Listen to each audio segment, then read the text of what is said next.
Hello, നമ്മുടെ recipe ഇന്ന് കേര മുളകിട്ട് വെക്കുന്നതാണ് കേട്ടോ. അപ്പോൾ ചട്ടിയിൽ വെള്ളമൊക്കെ തെളിച്ച് മീൻ ചട്ടിയിലോട്ട് ഇട്ട് കൊടുക്കുന്നുണ്ട്. നമ്മുടെ മീനപ്പോൾ മുറിച്ചാണ് കേട്ടോ കൊണ്ടുവന്നത്, അതുകൊണ്ട് എനിക്ക് പണി എളുപ്പമായി. വലിയ പീസായതുകൊണ്ട് ഞാനത് കട്ട് ചെയ്തിട്ട് ചെറിയ പീസാക്കി കഴുകി വൃത്തിയാക്കി എടുത്തിട്ടുണ്ടേ.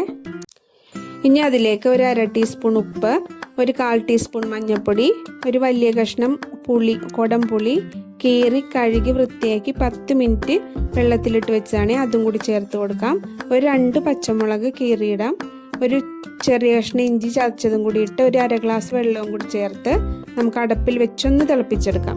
അപ്പോഴത്തേക്ക് നമ്മൾ ഉള്ളി പൊളിച്ച് ചതച്ചെടുക്കണ നേരം കൊണ്ട് ഇത് ഉപ്പും പുളിയൊക്കെ പിടിച്ച് സെറ്റായിട്ടിരിക്കും. അപ്പോൾ ആ നേരം കൊണ്ട് നമുക്ക് ഇതിനാവശ്യമായ ഉള്ളി ഇഞ്ചിയൊക്കെ ചതച്ചെടുക്കാം കേട്ടോ. ഇതൊന്ന് അടപ്പിൽ വെച്ച് തിളപ്പിച്ചെടുക്കാം. ഒരു 10-12 കഷ്ണം ഉള്ളി എടുത്തിട്ടുണ്ട്. ഒരു ചെറിയ കഷ്ണം ഇഞ്ചി കൂടി എടുത്തിട്ടുണ്ട്. ഇഞ്ചി നമ്മൾ നേരത്തെ കറിയിൽ ഇട്ടതായിരുന്നു, എന്നാലും ഗ്രേവിക്ക് ആവശ്യമായ ഒരു ചെറിയ കഷ്ണം ഇഞ്ചിയും കൂടി നമ്മളെടുത്ത് ചതച്ചെടുത്ത് വെക്കുന്നുണ്ട്. ഇനി ഇതിലേക്ക് ആവശ്യമായ പൊടി ഐറ്റംസ് ഇടാം. അതിന് 2.5 സ്പൂൺ കാശ്മീരി മുളക് പൊടിയാണ് ഞാൻ എടുക്കുന്നത്. ഒരു 1/4 ടീസ്പൂൺ മഞ്ഞൾപ്പൊടി, ഒരു 1/2 ടീസ്പൂൺ മല്ലിപ്പൊടി. ഇത് മൂന്നും കൂടി ഒരു ഇച്ചിരി വെള്ളത്തിൽ ഒന്ന് കുഴച്ചെടുക്കാം കേട്ടോ. ഒരു തക്കാളിയും കൂടി അരിഞ്ഞെടുക്കണം കേട്ടോ. അപ്പം നമ്മുടെ മീൻ ഇവിടെ തിളച്ച് വന്നിട്ടുണ്ട്. ഇനി ഇത് മാറ്റി വെക്കാം. നമ്മുടെ കറിക്ക് ആവശ്യമായ സാധനങ്ങൾ എന്തൊക്കെയാണെന്ന് ഒന്നും കൂടി നോക്കാം. ഒരു ചെറിയ തക്കാളി അരിഞ്ഞെടുത്തിട്ടുണ്ട്, ഇഞ്ചി ഉള്ളിയും കൂടി ചതച്ചെടുത്തിട്ടുണ്ട്, ഒരു 2 പച്ചമുളകും കൂടി കീറിയെടുത്തിട്ടുണ്ട്, മുളക് മഞ്ഞൾപ്പൊടി മല്ലിപ്പൊടിയും കൂടി വെള്ളത്തിൽ കുഴച്ചെടുത്തിട്ടുണ്ട്, ഒരു അരമുറി തേങ്ങയുടെ 1/4 പാലും 2/2 പാലും കൂടി വേണം കേട്ടോ.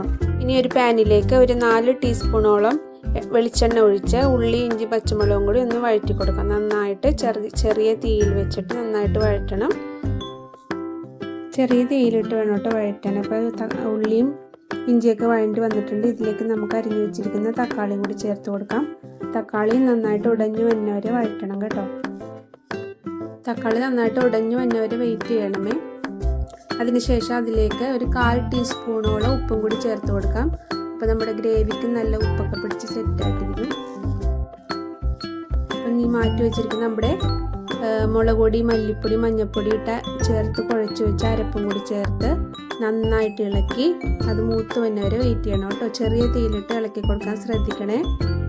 മുളകൊക്കെ നന്നായിട്ട് മൊരിഞ്ഞ് വന്നിട്ടുണ്ട്. ഇനി തീ ഓഫ് ചെയ്യാം. ഇനി ഈ മൊരിയിച്ച കൂട്ട് നമുക്ക് മീനിലോട്ട് ഇട്ട് കൊടുത്ത് നന്നായിട്ട് ഇളക്കി യോജിപ്പിച്ച് അടപ്പ് കത്തിച്ച് പറ്റിച്ചെടുക്കാം.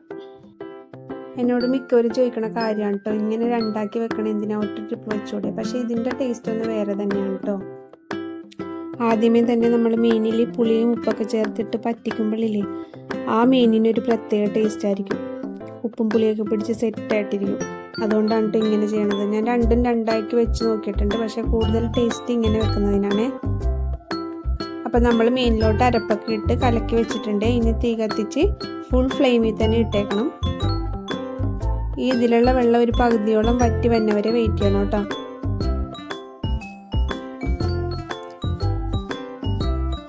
മൂടി വെച്ച് തന്നെ നമുക്ക് പറ്റിച്ചെടുക്കാം.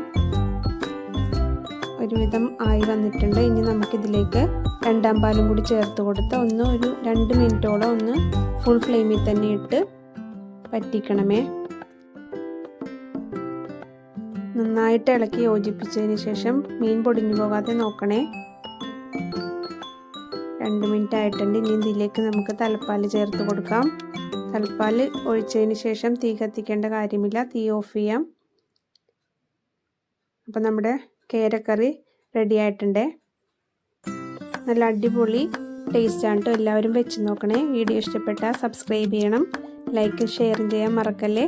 അപ്പോൾ അത്രയുള്ള അടുത്ത വീഡിയോയിൽ കാണും വരെ ബൈ.